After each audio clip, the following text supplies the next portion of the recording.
World now में बात करेंगे अब उस ज्वालामुखी जो एक बार फिर से एक्टिव हो गया है। ज्वालामुखियों का देश कहे जाने वाले इंडोनेशिया में जावा आइलैंड पर देश के सबसे ऊंचे माउंट सुमेरु वोल्केनो में जोरदार धमाका हुआ। धमाका इतना भयानक था कि आसमान में लावा, राख और धुएं का गुबार भर गया। तस्वीरें आपको दिखाते हैं। आपको लगेगा ऐसे कि जैसे किसी फिल्म का सीन चल रहा हो, लेकिन ये कोई वीएफएक्स नहीं है, ये ओरिजिनल तस्वीर है। ये देखिए, ये ज्वालामुखी से निकलने वाली राख है और ये इंसानों के लिए बेहद खतरनाक होती है। ये भी मैं आपको बता दूं, आगे मैं इसको अभी और एक्सप्लेन करूंगा आपके लिए। लेकिन ये किस तरह से धमाका हुआ, ऐसा लग रहा है जैसे कोई परमाणु धमाका हुआ है और उसके बाद से उसके धुएं का, राख का गुबार आसपास के इलाकों को अपनी चपेट में ले रहा है।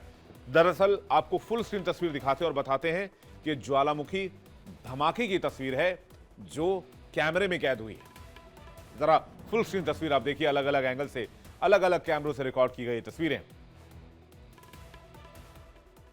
ज्वालामुखी धमाके के बाद 13 किलोमीटर तक गर्म राख, गैस और पत्थरों का मलबा फैल गया और करीब 2 किलोमीटर ऊंचा धुएं का गुबार हवा में उठा।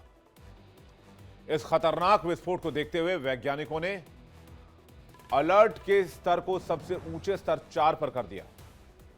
खतरे का क्षेत्र अब सभी दिशाओं को में मिलाकर 8 किलोमीटर तक बढ़ा दिया गया है।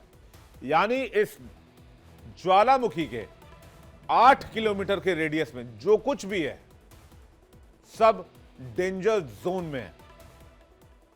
जो भी इस इलाके में, दायरे में, उन्हें खतरा है। कई जगह ज्वालामुखी विस्फोट का असर भी देखने को मिला है। आसपास के गांव में बिजली पानी की समस्या हो गई है, जिसके बाद 900 लोगों को सुरक्षित निकाला गया है। सरकार ने राहत कैंप बनाए हैं जहां लोग रह रहे हैं। खाना, पानी और दवाएं उनको दी जा रही हैं। इंडोनेशिया में ऐसे बहुत से ज्वालामुखी हैं, इसलिए लोग तैयार रहते हैं। लेकिन इस बार का विस्फोट बहुत बड़ा था। आसमान में काला धुआं छा गया और सांस लेने तक में लोगों को मुश्किलात पेश आने लगी। राख की मोटी परत सड़कों और घरों पर जम गई, जिससे लोग डर गए। बिसुक कोबोकन नदी घाटी के आसपास सबसे ज्यादा खतरा बताया जा रहा है, क्योंकि यहीं से गर्म लावा और गैसें नीचे की ओर बह रही हैं। लोगों को खतरे के क्षेत्र से दूर रहने को कहा गया है। किसानों और मछुआरों को नदियों के पास न जाने की हिदायत दी गई है, क्योंकि गर्म लावा पानी से मिलकर बाढ़ ला सकता है। माउंट सुमेरु में हुए अचानक धमाके के बाद करीब 178 पर्वतारोही और स्थानीय लोग भी फंस गए थे। हालांकि गनीमत यह रही कि इन सभी को सुरक्षित निकाल लिया गया है। ये लोग रानू कुंबोलो नाम के एक कैंपिंग एरिया में रुके हुए थे, जो खतरे के मुख्य क्षेत्र से बाहर है। हालांकि वहां भी ज्वालामुखी की राख पहुंची और पर्वतारोहियों को मुश्किलों का सामना करना पड़ा। लेकिन ये दुनिया के सबसे खतरनाक वोल्केनो में काउंट किया जाता है माउंट सुमेरु। ये इंडोनेशिया का सबसे सक्रिय और सबसे ऊंचा ज्वालामुखी है, जो पूर्वी जावा के लुमाजांग जिले में है। इसकी ऊंचाई लगभग 3676 मीटर है।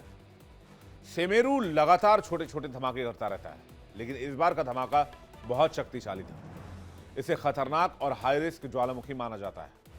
ट्रैकिंग और एडवेंचर पसंद करने वाले लोग यहां चढ़ाई करने के लिए आते हैं। सूर्योदय देखने के लिए यह जगह काफी दुनिया में फेमस मानी जाती है। स्थानीय लोग इसे पवित्र पर्वत मानते हैं। रात में चमकते लावा की वजह से दूर से भी इसे देखा जा सकता है। पीवीएमबीजी ने कहा है कि ज्वालामुखी अभी भी सक्रिय है। आगे लावा गिरने का खतरा है अभी बड़ा, और बड़ा विस्फोट हो सकता है। ये देखिए, कुछ और तस्वीरें हमने निकाली हैं ज्वालामुखी की। हालांकि इस ज्वालामुखी को लेकर पहले भी अलर्ट जारी किया गया था। लोगों की तैयारी के बाद भी कई लोगों को रेस्क्यू करके बचाना पड़ा, निकालना पड़ा। इस पर्वत का नाम सुमेरु क्यों है, इसके पीछे की बड़ी इंटरेस्टिंग कहानी मैं आपको सुनाता हूं। इस पर्वत का नाम संस्कृत के महामेरु या सुमेरु से लिया गया है, जिसका अर्थ है महान पर्वत।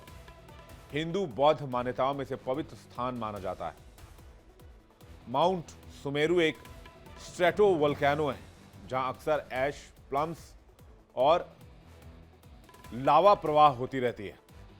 अब आपको बताते हैं कि पायरोक्लास्टिक फ्लो क्या होता है, जिसकी तस्वीर इस वक्त आप देख रहे हैं, और ये कितना खतरनाक है। जो पायरोक्लास्टिक फ्लो आप देख रहे हैं, खासकर इंसानों के लिए ये समझना बहुत ज़रूरी है, क्योंकि ये जो तस्वीर है इसमें पायरोक्लास्टिक फ्लो आप देख रहे हैं। वोल्केनो से निकलने वाली गर्म गैस, राख और चट्टान के तेज बहाव को पायरोक्लास्टिक फ्लो कहते हैं। विस्फोट के बाद भारी राख और चट्टानें तेजी से नीचे गिरती हैं। इसकी रफ्तार 700 किलोमीटर प्रति घंटे होती है। इसका तापमान भट्टी से भी ज्यादा गर्म होता है। यह इंसान को तुरंत जला सकती है। यहां कहते हैं कि देखने और भागने तक का मौका नहीं मिलता है। इसमें धुआं इतना होता है कि कई बार तो दम घुटने से ही जान चली जाती है, लोग सांस तक नहीं ले पाते हैं। माउंट सेमेरू के विस्फोट में कई बार पायरोक्लास्टिक फ्लो बनी है और अभी भी अलर्ट दिया गया है। इसका पहला ऐतिहासिक विस्फोट 1818 में दर्ज किया गया था और तब से यह लगातार सक्रिय रहा है। ग्लोबल वोल्केनिज्म प्रोग्राम के मुताबिक 1818 से अब तक इसमें कम से कम 63 धमाके हुए हैं, जिनमें से कुछ छोटे मोटे थे लेकिन कुछ घातक साबित हुए। 1967 से यह लगभग निरंतर विस्फोट करता रहा है और 2021 से अब तक इसमें 10 बड़े धमाके हो चुके हैं। 2021 से देखें अभी तक, तो 2021 से अभी तक कितने धमाके हुए और कब कब धमाके हुए ये देखते हैं। 2021 में इसमें एक बड़ा धमाका हुआ जिसमें पायरोक्लास्टिक फ्लो देखा गया। 10 किलोमीटर तक राख फैल गया। आसमान में 15 किलोमीटर ऊंचाई तक धुएं के गुबार देखे गए। 51 से 62 लोगों की मौत हुई और 10,000 से ज्यादा लोगों को विस्थापित करना पड़ा। गांव में मिट्टी और राख से भारी तबाही हुई और इस दौरान कई बार भूकंप के झटके भी महसूस किए गए। फिर 2022 की तारीख, 2021 दिसंबर से लगातार एक्टिव रहा और शुरुआती महीनों में राख 500 से 1000 मीटर ऊंचाई तक पहुंची। पायरोक्लास्टिक फ्लो इस बार 12 किलोमीटर दूर तक पहुंच गया और 300 से ज्यादा घर क्षतिग्रस्त हो गए, जबकि इस साल कई छोटे बड़े विस्फोट देखने को मिले। लेकिन साल 2023 की अगर बात की जाए तो 23 में 3-4 बार धमाके हुए। पायरोक्लास्टिक फ्लो की वजह से कुछ गांव खाली करवाने पड़े। 2024 में 4-5 बार मीडियम विस्फोट हुए। राख और गर्म नदी निकली लेकिन लोगों को सुरक्षित बचा लिया गया। 2025 में अभी तक 3-4 बार धमाके हो चुके हैं। 19 नवंबर को सबसे बड़ा विस्फोट हुआ। गर्म राख की नदी 13 किलोमीटर तक फैल गई। 10,000 से ज्यादा लोगों को वहां से रेस्क्यू करना पड़ा।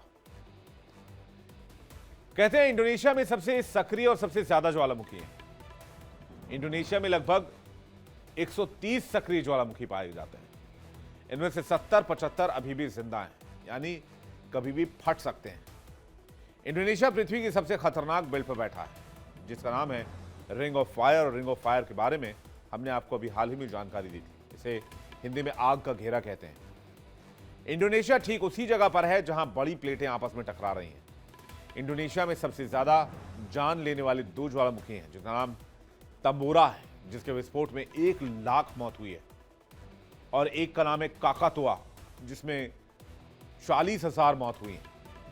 इसकी वजह से एक बार सुनामी भी आ गई थी। मेरापी और सेमेरू सबसे खतरनाक माने जाते हैं क्योंकि उसके आसपास बहुत सारे गांव और शहर बसे हुए हैं। आइए देखते हैं इन ज्वालामुखियों का इतिहास क्या कहता है, यहां पर कब कब धमाके हुए। सबसे खतरनाक और मशहूर ज्वालामुखी तंबोरा, जो कि सुम्बावा में है।